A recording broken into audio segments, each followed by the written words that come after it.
Olá, muito bom dia, muito boa tarde, muito boa noite, muito boa madrugada para aqueles que oram de madrugada. Estamos aí mais uma vez à noite, estudando a palavra de Deus e continuando falando sobre o livro de Filipenses. E hoje nós vamos falar sobre outro personagem que é citado rapidamente pelo apóstolo Paulo, que é um personagem chamado, é um nome difícil, Epafrodito. Mas antes, deixa eu só relembrar vocês que no vídeo anterior nós falamos sobre Timóteo. E Paulo fala muito bem sobre Timóteo, ele tem um amor muito grande por Timóteo. E ele fala que não tem ninguém com esse mesmo sentimento que se preocupe tão sinceramente com a obra de Cristo como Timóteo. Ele fala muito bem de Timóteo, ele fala que conhece o seu caráter, que ele é como um filho que trabalha ao lado do seu pai. Então, no último vídeo nós falamos sobre Timóteo. E hoje nós vamos falar sobre Epafrodito. E esse texto que fala sobre Epafrodito está em Filipenses capítulo 2, no versículo 25 até o 30.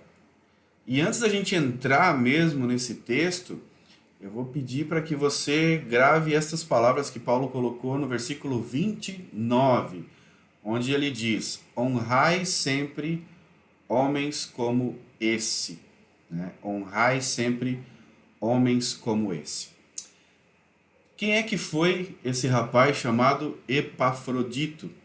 Tem outro personagem no Novo Testamento chamado de Epáfras, não é o mesmo homem, tá? A gente não pode confundir. A gente não sabe muita coisa, a verdade seja dita, sobre a história de Epafrodito.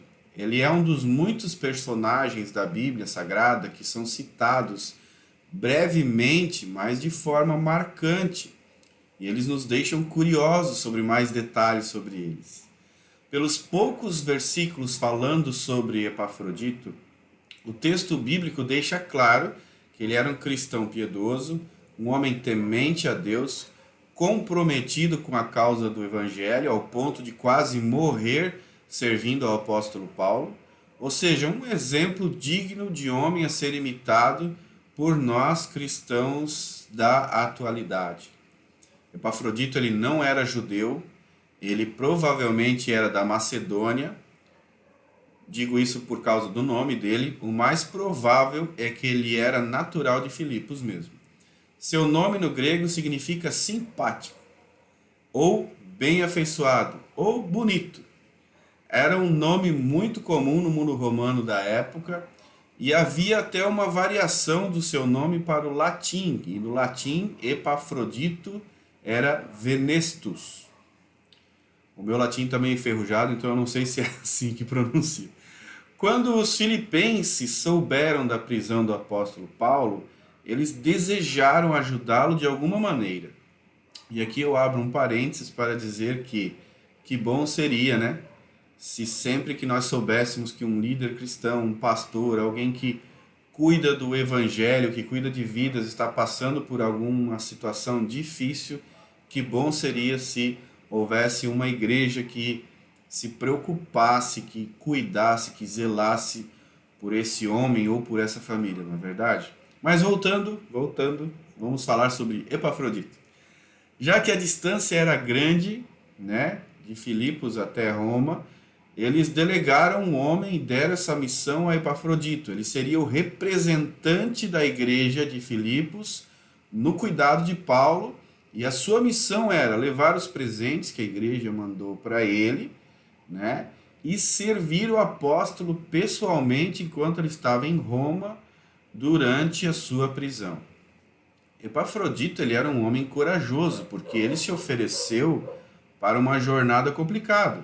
Por mais que a prisão de Paulo era domiciliar, ele tinha muitos inimigos. E pelo fato de se associar abertamente a Paulo, Epafrodito se colocou na possibilidade de ser associado a Paulo nos mesmos crimes que ele estava sendo acusado, arriscando dessa maneira não só a sua vida, também a sua liberdade, por amor e zelo pelo apóstolo Paulo. Infelizmente, havia uma doença na época chamada de febre romana, que quando aconteciam os surtos, levava muitas pessoas à morte. Epafrodito contraiu essa doença, olha, gaguejei aqui, contraiu essa doença e de fato quase morreu. As notícias dessa doença chegaram à igreja de Filipos. A gente não sabe exatamente como, através de cartas, outras cartas talvez escritas, mas a igreja ficou muito abalada porque o homem que eles enviaram, representando eles para cuidar do apóstolo Paulo, ficou doente e precisava dos cuidados do apóstolo Paulo. Então a igreja ficou muito abalada por causa disso, eles ficaram muito preocupados. Paulo ficou sabendo da preocupação deles e escreveu uma carta à igreja de Filipos, aos filipenses, e enviou o próprio Epafrodito, sendo o portador dessa carta para a igreja. Porém, temendo que ele fosse repreendido pelos mais radicais por voltar e talvez ser taxado de covarde, desertor, Paulo lhe dá testemunhos sobre ele, de maneira que seria impossível criticá-lo por ter voltado depois de tudo que Paulo fala aqui sobre ele. Cada palavra, mais uma vez, é cuidadosamente escolhida pelo apóstolo Paulo. Segundo Lightfoot, Epafrodito era com Paulo no afeto, era um com Paulo no afeto, na atividade e no perigo. Logo, Paulo chama-o de mensageiro ou apóstolo. Mensageiro, a palavra grega para mensageiro é a mesma palavra que é traduzida para apóstolo. Porém, apóstolo é um enviado, ou aquele que é enviado com uma palavra. O cristianismo se apropriou desta palavra, enobreceu essa palavra e a consagrou-a, utilizando-a para destacar alguns que eram chamados de os apóstolos de Cristo, ou, em outras palavras, os portadores da palavra de Cristo. Esses homens eram os apóstolos, aqueles que eram enviados, portando uma palavra específica, e essa palavra, no caso dos apóstolos, era a mensagem do Evangelho de Cristo. Então, a palavra apóstolo, ela tem esse contexto de alguém que leva uma palavra, de alguém que é portador desta palavra.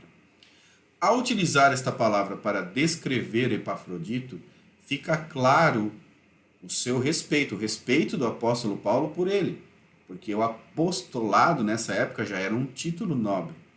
Quando Paulo o chama de servo, ou em algumas outras traduções vai estar aí auxiliar, ele utiliza a palavra leitourgos, que era uma palavra do grego secular. Essa palavra era muito utilizada, aliás, ela era sempre utilizada para pessoas nobres, ou seja, era utilizada para poucas pessoas.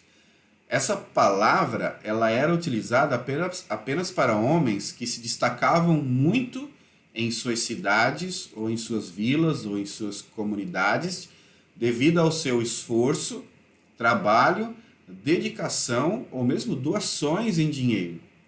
Esses homens eram aqueles que eram os responsáveis para cuidar da sociedade, zelar pela sociedade.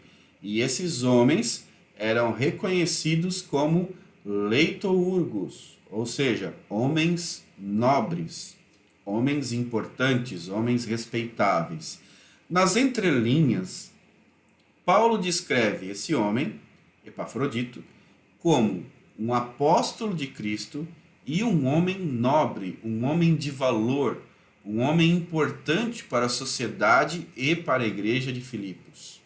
Então, nas entrelinhas, Paulo está dizendo que Epafrodito é um apóstolo nobre. Olha que lindo. Ele coloca Epafrodito nesse nível de homem, nessa qualidade de caráter de ser humano. E ele dá um conselho à igreja de Filipos.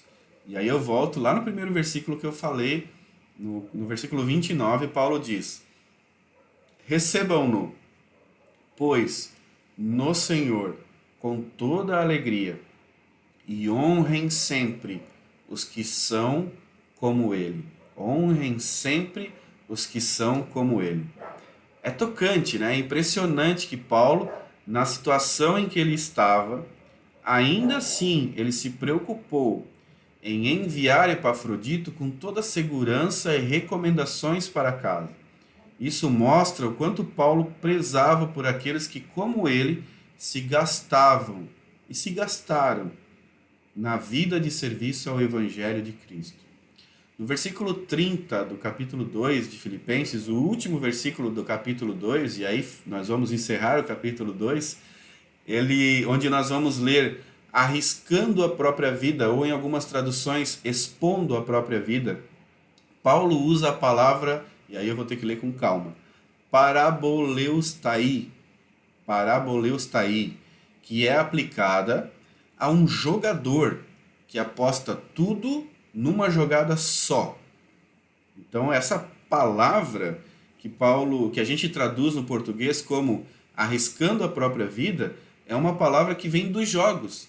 É uma palavra que diz respeito a um jogador que pega todas as suas fichas e aposta num lance só. Ou seja, o que Paulo está tentando dizer é que Epafrodito jogou a sua própria vida pela causa de Cristo com todas as fichas que ele tinha, né? Obviamente naquela época, não sei se eram fichas, né? Mas ele apostou tudo que ele tinha, numa jogada só. E essa jogada era arriscar a sua vida por amor ao Evangelho de Cristo. E para finalizar, eu quero citar as 3 características que Paulo fala de Epafrodito no versículo 25. E eu vou destacar rapidamente aqui. Em 2,25, Paulo fala que ele era um irmão, um cooperador e um companheiro de lutas. Já é difícil encontrar um cooperador, né? Alguém que está sempre preocupado em te ajudar. Já é difícil encontrar um irmão, alguém que você pode chamar de irmão, né?